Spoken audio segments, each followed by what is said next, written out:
I'm David, and this is the wildest wedding story you'll ever hear.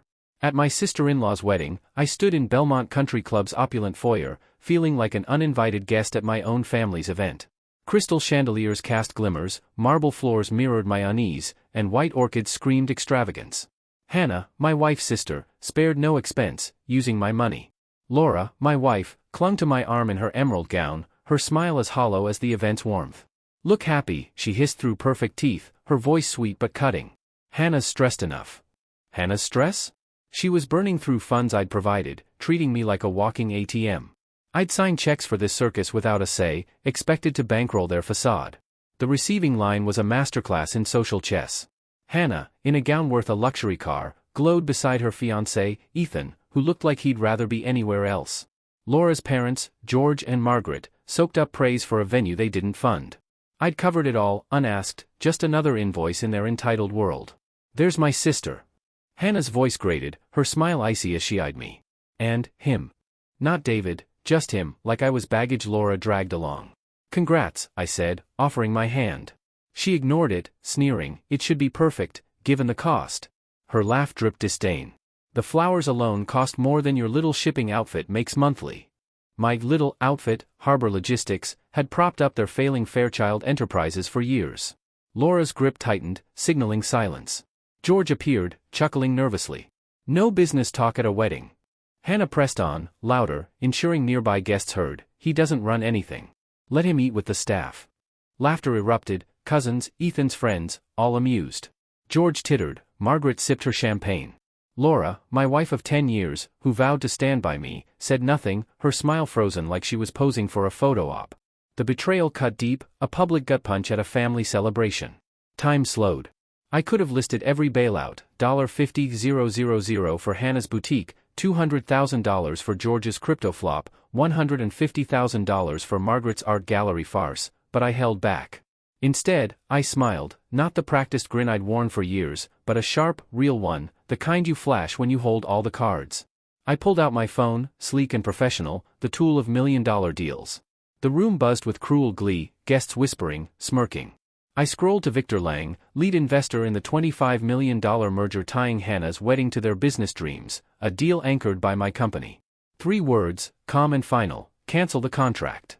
Hannah froze mid-laugh, her face draining of color, her gown sparkle mocking her shock. Laura's hand flew to her throat, a reflex of dread. George's glass shattered on the marble, the crash slicing through chatter. Margaret gasped, her composure crumbling. I stood, straightened my tie, Laura's choice for respectable photos, and said lightly, "I'll skip dinner." I walked out, calm and deliberate, leaving chaos in my wake, phones pinging, voices rising, someone calling my name. 10 years I'd played the perfect husband, enduring Laura's introductions. My husband, like my name, David, was irrelevant. George erased me at dinners, calling me Laura's husband, never David Redmond, who built Harbor Logistics from a Brooklyn garage into an East Coast powerhouse. At galas, I was background noise while they flaunted my money. Laura dismissed my work as side projects, though Harbor out-earned their empire. 3 years ago, George called at midnight, voice trembling.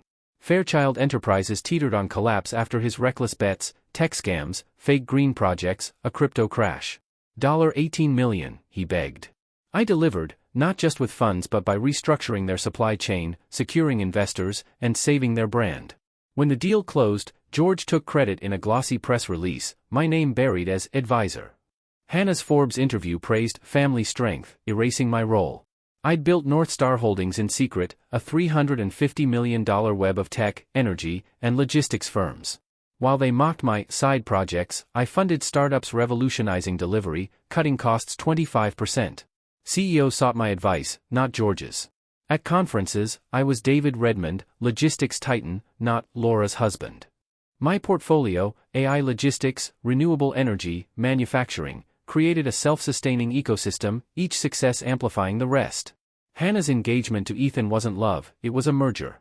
Their plan, Langford Fairchild International, with Harbor as the flagship acquisition. George pitched it over lunch, assuming I'd sell for $35 million in stock, becoming their COO, not owner. He never asked my stance, expecting compliance. I drafted 2 documents, one to join, one to cancel. Hannah's staff jab chose for me. The rehearsal dinner set the stage. Seated near the kitchen, table 7, not family, Laura and I were wedged among Ethan's frat buddies and distant cousins. Hannah held court, her dress a prelude to her wedding extravagance. George toasted family unity, ignoring my role in their survival. Hannah later cornered me at the bar, tipsy, warning, keep quiet tomorrow. First impressions matter. Laura overheard, laughed, joining the mockery. That laugh was the final straw. Post-wedding, headlines screamed, Fairchild merger implodes at gala. Their stock crashed 55%. Suppliers demanded cash, clients bolted. Victor Lang walked out, declaring, I don't do business with amateurs. By Friday, Fairchild was a pariah. George called, broken, why, David? You sat me with the staff, I replied. Silence. Today, I run Harbor Group from a Manhattan tower.